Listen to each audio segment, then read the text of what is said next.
karena ba'dhu sufi, sebagian sufi itu pernah masuk ke rumahnya raja. Ya. Terus kemudian izin, sufi ini miskin dia, tuan rumahnya ini raja ini kaya raya, istana. Kemudian ketika dia sampai di sana, izin untuk wudhu. Ketika wudhu, mengusap wajah itu kan biasanya 3 kali, ini 5 kali, tangan 7 kali. Dilihat sama rajanya. Selesai wudhu dibilang, ya Syekh, ana lihat ente ini kalau wudhu israf, berlebih-lebihan. 3 cukup. Kenapa ente sampai 5? Tangan tuh 3 cukup, ente sampai 7. Kemudian kata sufi, ya Sultan, ana cuman berlebihan dalam wudhu 2 kali usapan, ente protes. Ente bangun rumah berlebihan, ana nggak protes. Berapa yang ana keluarkan untuk air lebih tadi itu?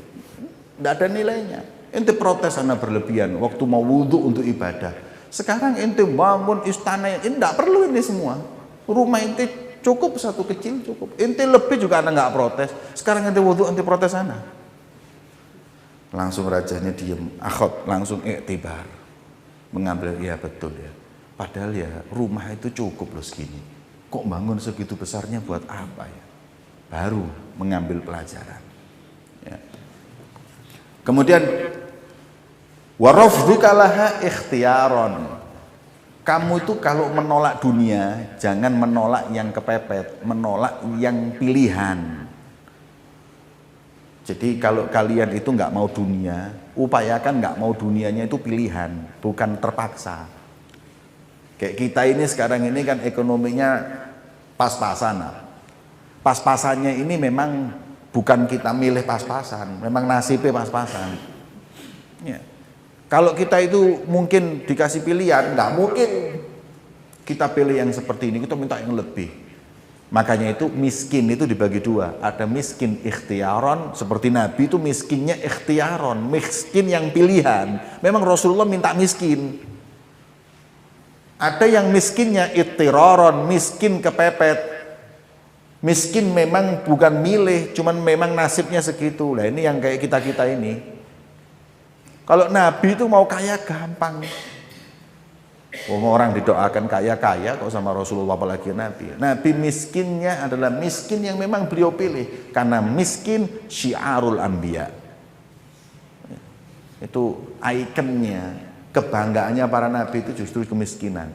Makanya Rasulullah mengatakan, Allahumma ahyini miskinan, wa amitni miskinan, wahsyurni fi zumratil masakin. Ya Allah, hidupkan aku dalam keadaan miskin, matikan aku dalam keadaan miskin, kumpulkan aku dengan kelompok orang-orang miskin. Ayo ngomong amin. Ada orang yang menyanggah ini, nggak mungkin Nabi doa seperti itu hadisnya nggak benar. Ya, hadisnya nggak benar. Masa ada orang minta miskin? Nggak boleh itu. Saya dengar ada orang seperti itu. Ya, berpikir seperti itu. Maka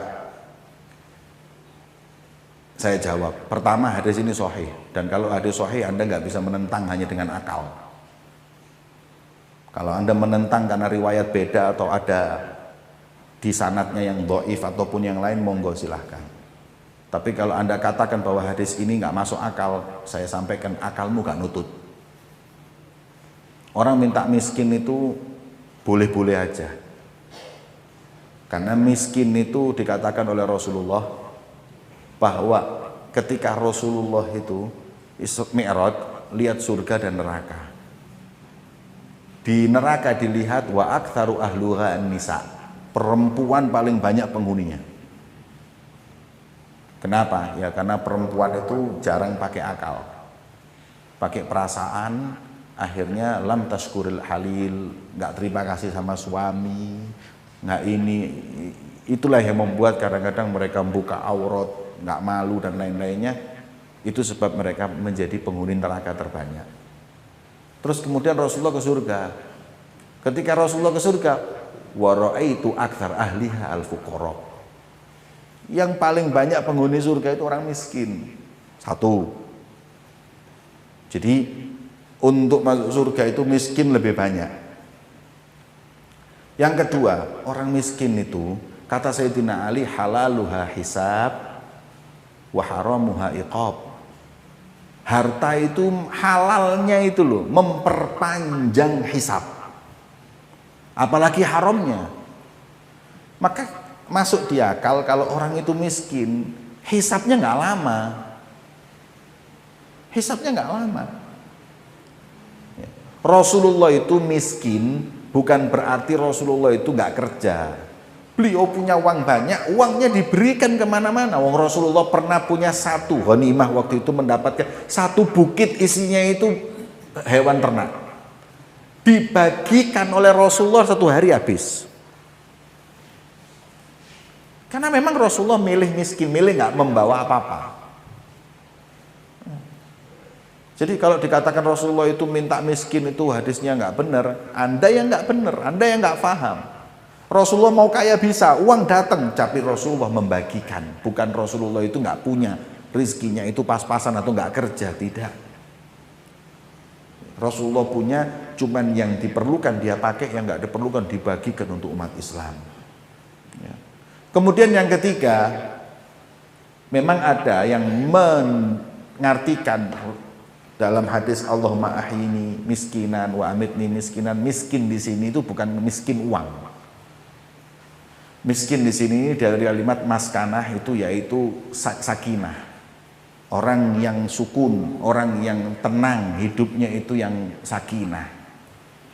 Ada yang meriwayatkan kalau Anda mengatakan seperti itu boleh, tapi kalau Anda langsung menolak hadis ini, ya Anda harus belajar dulu ilmu hadis.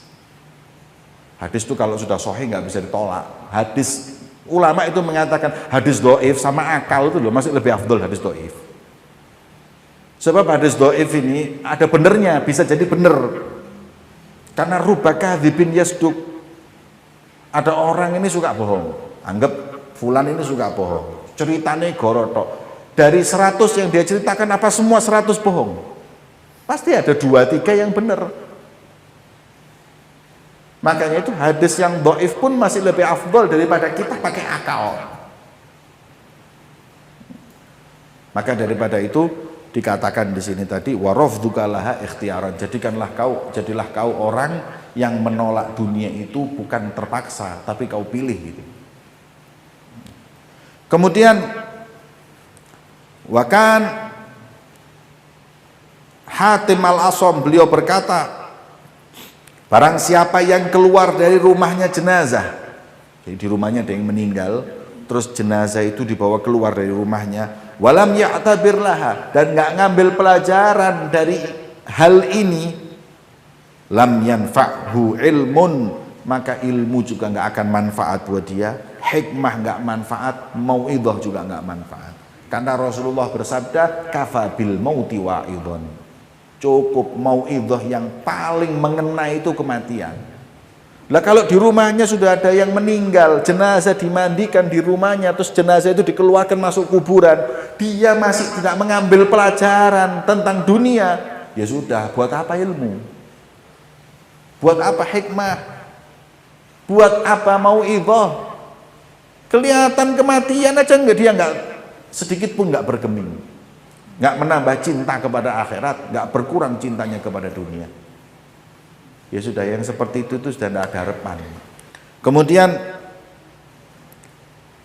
Wakana Ahmad bin Harb beliau berkata,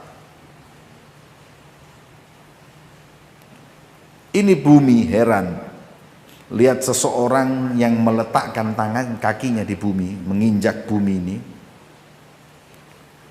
tidur di bumi ini, kemudian bumi berkata, wahai ibnu Adam,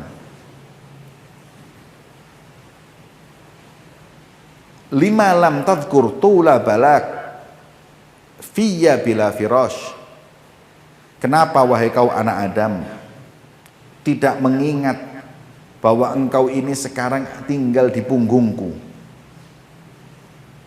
Kemudian beliau berkata, Sungguh mengherankan kalau ada orang yang berantem dengan saudaranya urusan warisan, yaitu tanah, hingga akhirnya beliau berkata, hei kau yang berantem urusan tanah, urusan punggungku, kata bumi ini, fakam madha minan nas, sudah berapa banyak orang yang dahulu tinggal di punggungku di bumi ini dan sekarang mereka ada di dalam perut bumi. Kenapa kamu nggak mengambil pelajaran dari itu? Ini bumi heran kalau lihat kita berantem urusan tanah. Urusan punggungku kau perseteru, urusan punggungku, padahal nanti kau juga akhirnya masuk perut bumi, kubur. Ambillah pelajaran dari orang-orang yang telah meninggal. Malik bin Dinar beliau berkata, barang siapa yang matanya nggak bisa mengambil pelajaran, hatinya nggak bisa mengambil pelajaran dari dunia ini untuk menuju ke daril akhirah, maka dia adalah orang yang mahjub hatinya, tertutup hatinya dan sedikit amalnya. Maka itu mata kita pakai untuk mengambil pelajaran, lihat segala sesuatu apapun di sekeliling kita. Hati juga kita pakai bukan untuk tambah cinta dunia, tapi untuk mengetahui bahwa dunia ini sementara. Ibrahim bin Adham beliau berkata, Ibrahim At-Taimi beliau tuh kencing di tengah rumahnya, kemudian keluar malam-malam dari kamarnya, dia itu kencing di tengah rumah. Falam yazal syakhison ila sabah, dan dia berdiri sampai pagi. Kemudian orang tanya, faqala lamma aradtu an abul, kenapa kau kok berdiri diem sampai lama sampai subuh? Beliau berkata, ketika aku mau kencing, aku tahu-tahu ingat tentang keadaan penghuni neraka dan siksa Allah bagi mereka, hingga mereka sampai saat ini aku bayangkan lagi diazab oleh Allah. Kemudian seakan-akan mereka itu menawarkan kepadaku rantai dari neraka. Dari situ aku berpikir, ya Allah, begitu pedihnya azab di neraka. Nggak jadi kencing, berdiri terus gitu. Falam yakhudnin nom, aku nggak bisa tidur, berdiri terus sampai pagi. Ketika dia membayangkan bagaimana pedihnya orang itu disiksa di akhirat. Wa kanat Fatimah ini istrinya Umar bin Abdul Aziz, beliau berkata, wallahi, aku bersumpah, Umar bin Abdul Aziz meninggal bukan dibunuh ataupun diracun, tapi beliau itu memang mati karena takut kepada Allah dan takut kepada siksanya di neraka. Ya, ini orang yang ahli ibadah, orang yang soleh, meninggalnya karena takut sama Allah dan takut akan siksa neraka. Thabit al-Bunani beliau berkata bahwa Nabi Dawud suatu saat lewat kompor, tanur itu mestinya bukan kompor, bikin roti itu namanya tanur, anggapan kompor lah. Lihat kompor yang lagi nyala, tahu-tahu langsung inget kompor neraka, inget neraka. Fattarab wa sa'iq, langsung teriak semaput. Kemudian badannya, semua persendiannya itu lemes, ya, hingga akhirnya beliau nggak berdiri kecuali diikat, persendiannya diikat supaya bisa kaku, ya, sampai dia bisa menggerakkan, dan itu beliau jalani berhari-hari. Bukan dalam riwayat Sayyidina Ja'far, dalam riwayat Sayyidina Ali Zainal Abidin, pernah beliau itu lagi sholat di rumahnya kebakar. Orang kampung semua ribut, ambil air, nyiram ini semua. Sayyidina Ali Zainal Abidin masih sholat. Setelah selesai salam, assalamualaikum, dilihat orang rame. Ada apa? Imam, kamu nggak sadar rumahmu kebakaran, sudah tinggal dikit hangus semuanya, dan kau kurang dikit terbakar. Dan panasnya rumahmu itu sudah nggak bisa diomongkan. Ini musim panas, rumahmu kebakar lagi. Kemudian orang-orang tanya, wahai Imam, apa kau itu tidak terasa panasnya kebakaran tersebut, api yang hampir melahap rumahmu? Beliau mengatakan, tadi aku sholat. Dan dalam sholat itu, aku membayangkan neraka. Makanya ketika aku membayangkan neraka dan panasnya, maka dunia ini, api dunia ini nggak terasa. Nggak terasa lagi. Setelah kau bilang baru aku tahu kalau ini yang rumah ini kebakar. Ini aku lagi berpikir dengan panasnya neraka dan lupa dengan panasnya dunia. Memang panasnya dunia ini hadirin yang nggak seberapa. Kalau dalam kitab tafsir Sawi itu disebutkan yang namanya neraka itu saking panasnya. Kalau orang itu dimasukkan neraka 1 menit 1 menit dimasukkan neraka. Yang paling dinginnya neraka. Neraka yang paling ringan dimasukkan 1 menit terus dikeluarkan. Setelah itu dibawa ke dunia, dibakar di dunia. Ketika dibakar di dunia, dia akan berkata, ma abroda hadhihin nar. Ya Allah, isi ini loh. Api dunia ini ISIS, dinginnya api dunia ini. Karena dia sudah merasakan api neraka. Lah kita karena belum merasakan api dunia ini udah panasnya, nggak usah Allah. Kena kompor dikit aja sudah kita. Ini nggak ada apa-apanya dengan api yang ada di akhirat.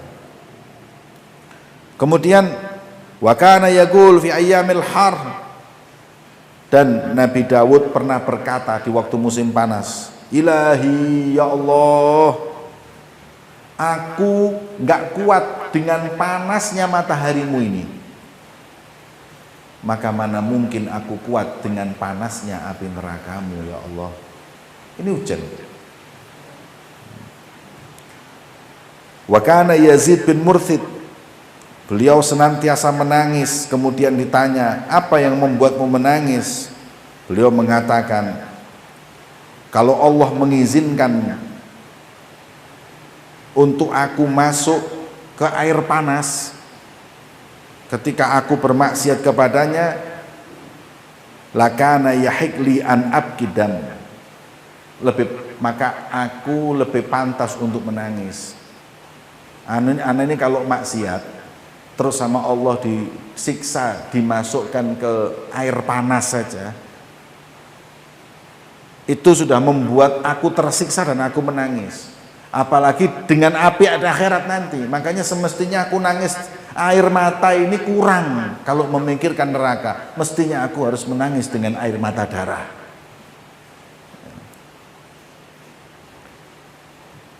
Nabi Isa alaihissalatu wassalam lewat di kuburan.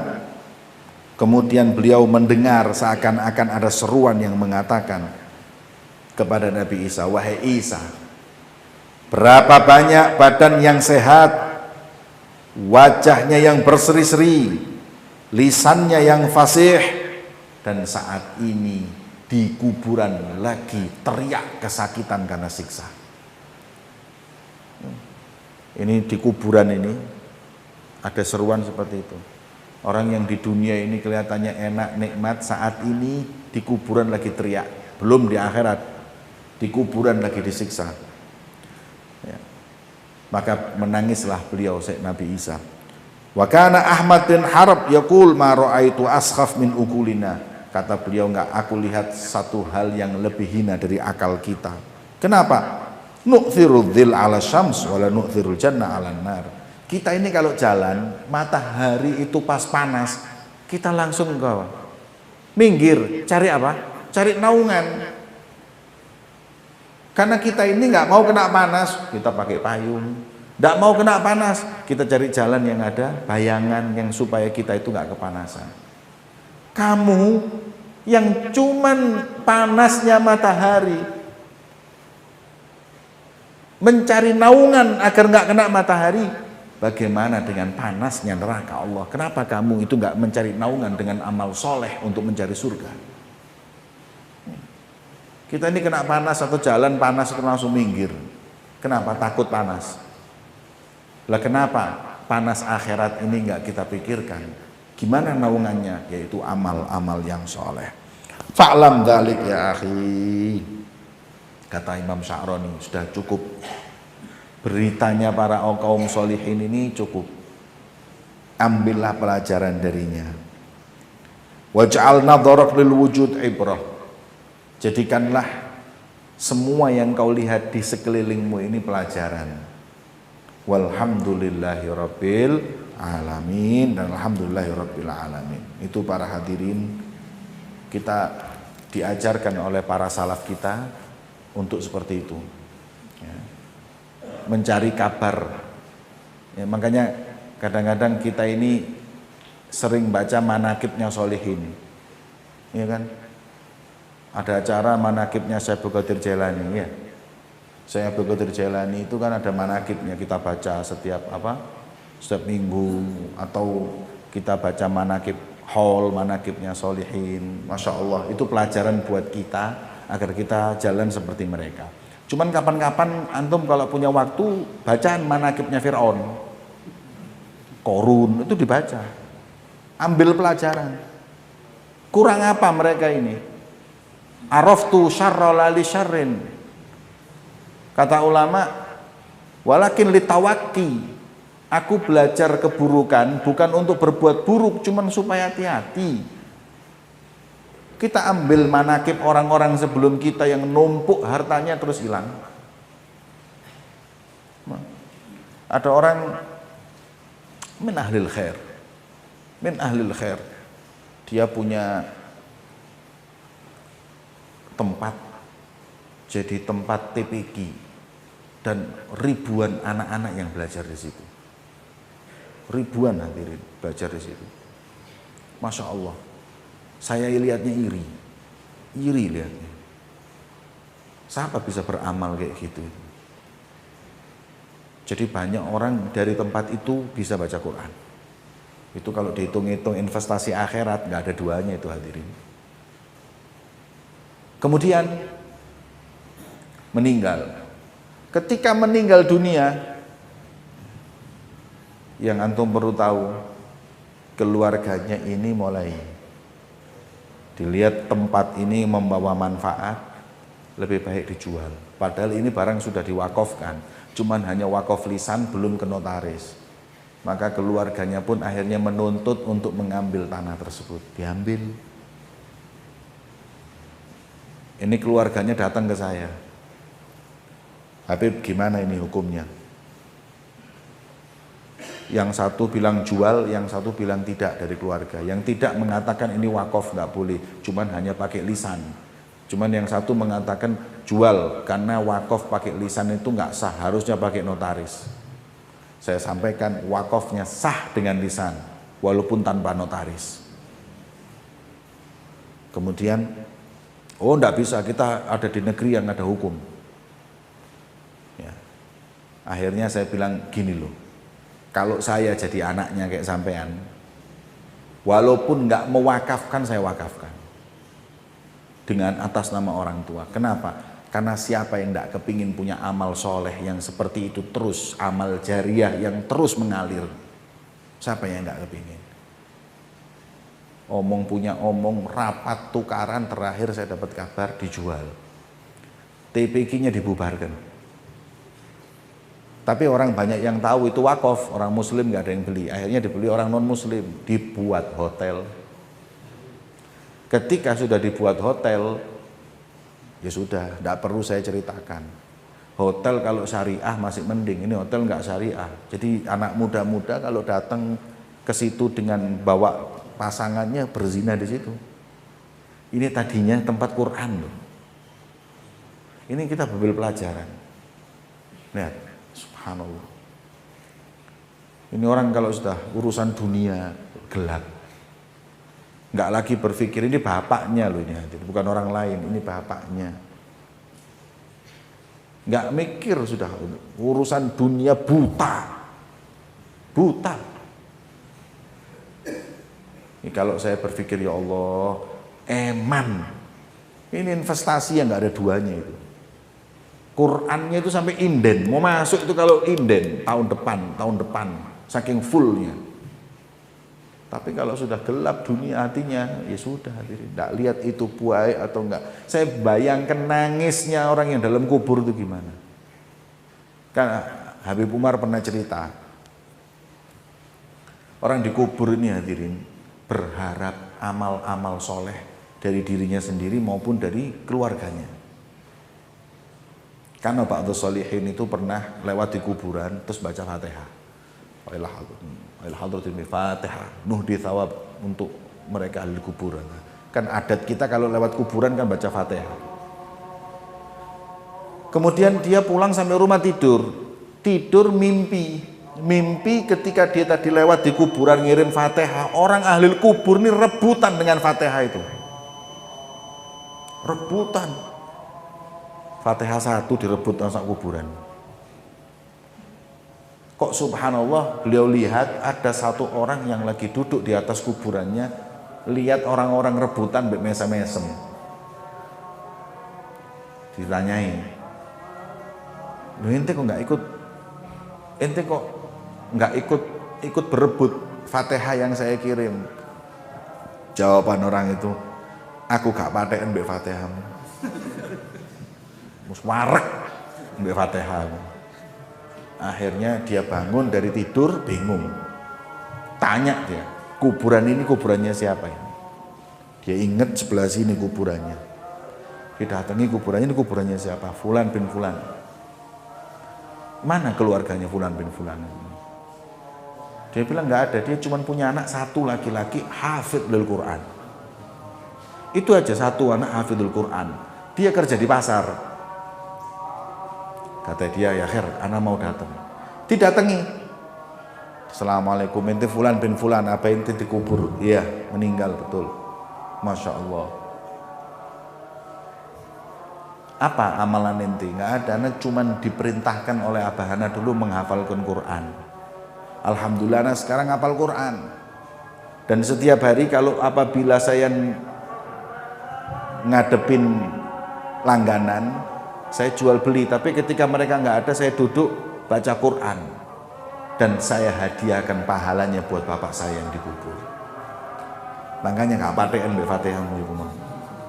Itu tiap hari dikirimi terus.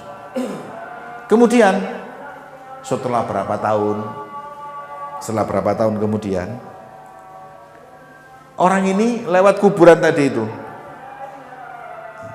Lewat kuburan tadi kemudian baca Fatihah. Hadratul Nabi Fatihah. Baca Fatihah.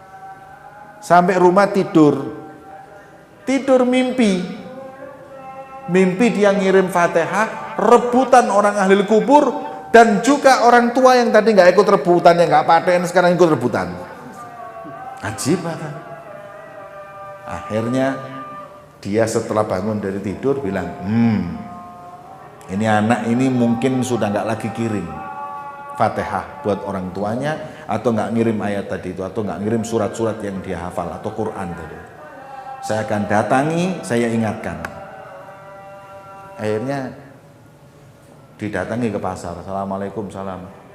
Mana pemuda yang hafal Quran yang tiap hari baca Quran itu? Oh, Fulan itu, iya. Minggu yang lalu meninggal dunia. Meninggal. Ketika meninggal dunia sudah nggak ada lagi yang baca Fatihah atau bacakan Quran buat dia. Nah, ini kalau dia punya walad soleh ya gitu, meninggal ya meninggal.